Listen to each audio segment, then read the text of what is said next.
Hi friends, నేను మీ Sujatha. Welcome to Suji ఇంటి రుచులు. ఈరోజు మనం చేయబోతున్నాం వెరీ స్పెషల్ రెసిపీ సొరకాయ పెసరపప్పు పాయసం.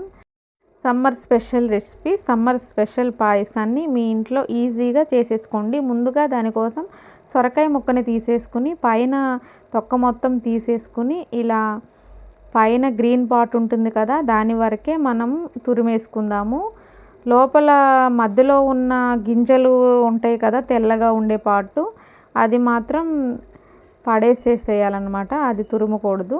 గ్రీన్ పార్ట్ ఉన్నంత వరకే తురుముకుని మనం పెట్టుకుందాము. అలాగే పెసరపప్పుని చక్కగా ఉడికించేసి రుబ్బుకుని ఒక పక్కన పెట్టేసుకుందాము. ఒక 1/2 లీటర్ పాలని తీసుకుని మనం ఒక పొంగు వచ్చేంత వరకు పాలని బాయిల్ చేసుకుని పక్కన పెట్టేసుకుందాము. ఒక బాండీలో 2 స్పూన్ల నెయ్యి వేసేసుకుని మనం నెయ్యి కరిగిన తర్వాత మన సొరకాయ తురుముని వేసుకుని చక్కగా ఫ్రై చేసుకుందాము. ఒక 3 మినిట్స్ వరకు మనం ఈ సొరకాయని నెయ్యిలో ఫ్రై చేసుకుందాము. ఇలా ఫ్రై చేసుకోవడం వలన టేస్ట్ చాలా ఇంక్రీజ్ అవుతుంది. మన పాయసానికి స్పెషల్ టేస్ట్ యాడ్ అవుతుంది.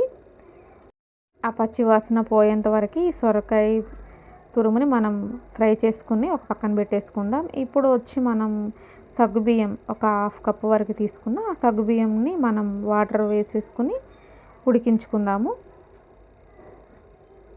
చూడండి, సగ్గుబియ్యం ఉడకడానికి చాలా టైం పడుతుంది. పెద్ద సగ్గుబియ్యం తీసుకున్నాను. అవి మంచిగా ఉడికేంత వరకు మనం ఉడికించుకుందాము. ఉడికిన తర్వాత 1 కప్పు బెల్లం యాడ్ చేసుకుందాము. 1 కప్పు సొరకాయ తురుము తీసుకున్నాను. 1 కప్పు బెల్లం యాడ్ చేసుకుందాము. కొలత కోసం చెప్తున్నాను.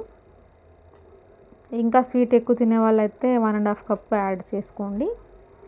బెల్లం కరిగిన తర్వాత ఇప్పుడు మనం సొరకాయ తురుముని వేసుకుందాము. సొరకాయ తురుము వేసుకుని కలుపుకున్న తర్వాత మనం పెసరపప్పును కూడా ఉడికించి పెట్టుకున్నాం కదా, ఉడికించి మెత్తగా రుబ్బి పెట్టుకున్న పెసరపప్పుని ఇప్పుడు మనం యాడ్ చేసుకుందాము. పెసరపప్పును యాడ్ చేసుకున్న తర్వాత మొత్తం చక్కగా ఉండలు లేకుండా నీట్గా మనము కలిపేసుకుందాము. చూడండి, ఈ విధంగా చక్కగా కలిపేసుకున్న తర్వాత ఇప్పుడు మనం ఫ్లేవర్ కోసం ఇది ఒకటి యాడ్ చేస్తున్నాను. ఇది స్కిప్ చేసేయచ్చు, మొత్తం బెల్లంతో కూడా చేసుకోవచ్చు. నేనైతే ఇక్కడ షుగర్ని ఒక 2 టేబుల్ స్పూన్ల వరకు యాడ్ చేశాను అన్నమాట.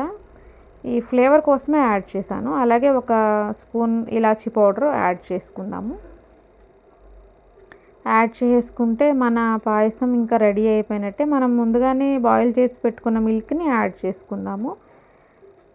మిల్క్ని యాడ్ చేసుకున్న తర్వాత ఎక్కువసేపు మనమేం మరిగించుకోవసరం లేదు. ముందుగానే మిల్క్ని మనం బాయిల్ చేసి తీసుకున్నాం కాబట్టి ఒక 1 మినిట్ మరిగించేసుకుంటే సరిపోతుంది. మన చక్కని చిక్కని పాయసం అయితే రెడీ అయిపోయింది. ఇంకా ఫైనల్లీ మన డ్రై ఫ్రూట్స్ వేసేసుకుని మనము స్టవ్ ఆఫ్ చేసేసుకుందాము. డ్రై ఫ్రూట్స్ చక్కగా చిన్న ముక్కలుగా కట్ చేసేసుకున్నాను అన్నమాట. ఇవి వేయించలేదు, పచ్చిగానే వేసుకుంటున్నాము. డ్రై ఫ్రూట్స్ టేస్ట్ బాగుంటుంది.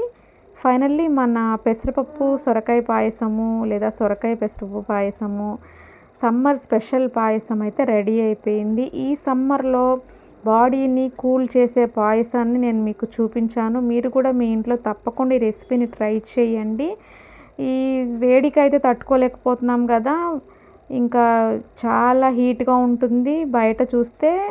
ఇలా ఉన్నప్పుడు చల్లగా ఇలా పాయసాన్ని చేసుకుని ఫ్రిడ్జ్లో పెట్టేసుకుని తింటే మన బాడీలో ఉన్న వేడి మొత్తం ఎగిరిపోతుంది, బాడీ కూల్ అవుతుంది. మీరు కూడా తప్పకుండా ట్రై చేయండి. చలవ చేస్తుంది అన్నమాట శరీరానికి. అలాగే వీడియో కనుక నచ్చినట్లయితే లైక్ చేయండి, షేర్ చేయండి, ఛానల్ని సబ్స్క్రైబ్ చేసి సపోర్ట్ చేయండి. మరిన్ని ఇంట్రెస్టింగ్ వీడియోల కోసం బెల్ ఐకాన్ ప్రెస్ చేసి నోటిఫికేషన్ ఆన్లో ఉంచుకోండి. Bye friends.